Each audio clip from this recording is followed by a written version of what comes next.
Someone who has crossed 90s or 80s even, and you ask them, do you believe in God? And you wait for their answer. Some people will say, I don't know.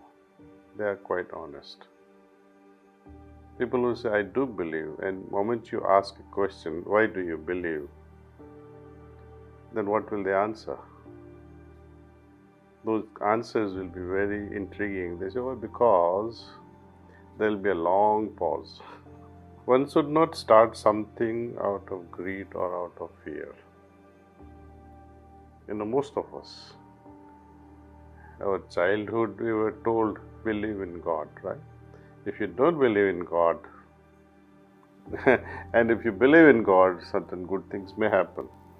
And the whole impression had sunk in our subconscious so deeply that people go on believing and worshipping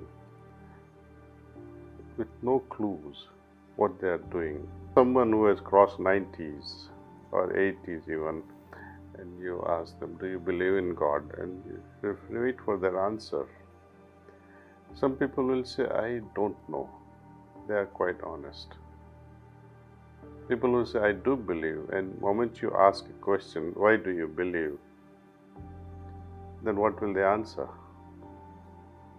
Those answers will be very intriguing. They say, well, because there will be a long pause. And then, oh, my mom taught me this, or our community teaches this, our religion says so, our priest says so, so I believe in it. But what about you? Then they remain quiet, because though the knowledge is there, the backing up experience is absent. And that's what I try to convey, that experience. You may believe, it's okay, it's good to believe in something, but we have to prove it, either it is right or wrong, through a personal experience. In science also, we are brutal about hypothesis. We either prove it or disprove it mercilessly. We look at it from multiple angles. Why not spirituality also? It should not just remain a mere belief, mere faith, but it should be on the foundation of your own personal encounter.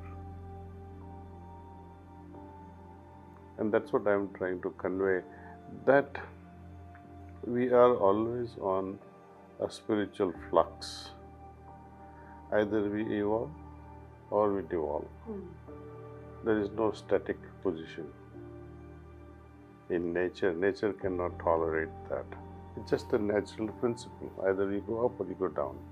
Anytime you want to go up, effort is required.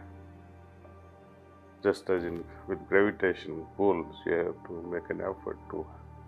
If you want to launch a satellite, you have to have its escape velocity, right? Likewise, to escape the inner gravitational pull, I call it as ego, self-centeredness. They are the most destructive one. And to rise above that pull of self-centeredness or ego, that gives birth to arrogance. We have to use some effort. I also like to convey that ego is also not that bad, though it can be disastrous. Mind also, many people have classified it as the biggest enemy.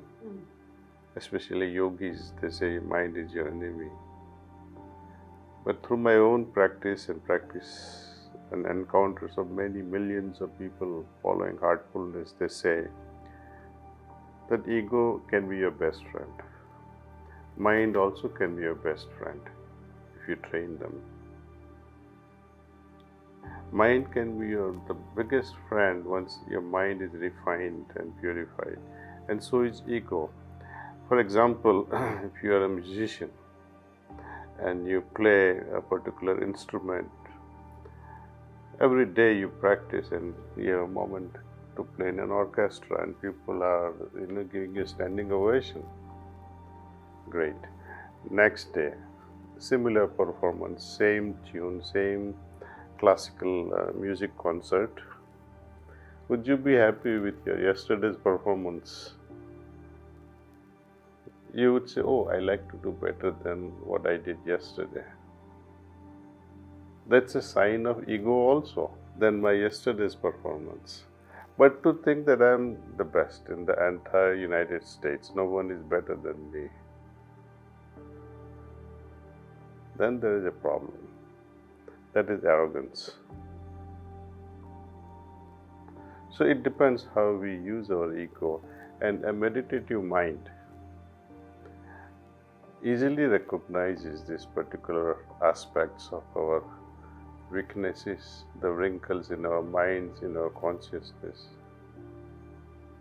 I think consciousness also can soar higher, or it can dive deeper into doom, depending upon how we use our mind, ego, and intellect. Okay, when I transcend my mind through heartfulness way of meditation, you are able to transcend the mind. What does it mean when we say transcend the mind? Meaning, I progress from thinking faculty of the mind and surrender it to the feeling faculty of the heart. I think of God, for example, but to feel, now you have moved, you have evolved a little more. Right? So that is evolution of the mind to the heart, from thinking to feelings. Intellect-wise also, I can dissect intellectually various things. But a person like Einstein or such great minds, though they have intellect, but their wisdom, their intuitive abilities are so great, they don't dissect. They come to conclusion without dissecting. That's meditative mind. And such is ego also. Ego says me, mine, myself, I, me, mine. When we transcend the self, what happens? Thee, thine, and thou, the Lord. Now you have relegated yourself to the next one. And Lord becomes the center of your existence. The higher consciousness becomes the center of your existence. Divinity becomes the center of your existence. No longer the self.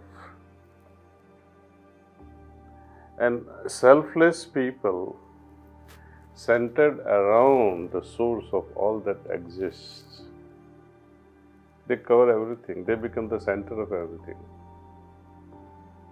And hence the energy that emanates from such individuals is always positive. One simple thing, once we arrived at this desirelessness state, that or absence of self-imposition,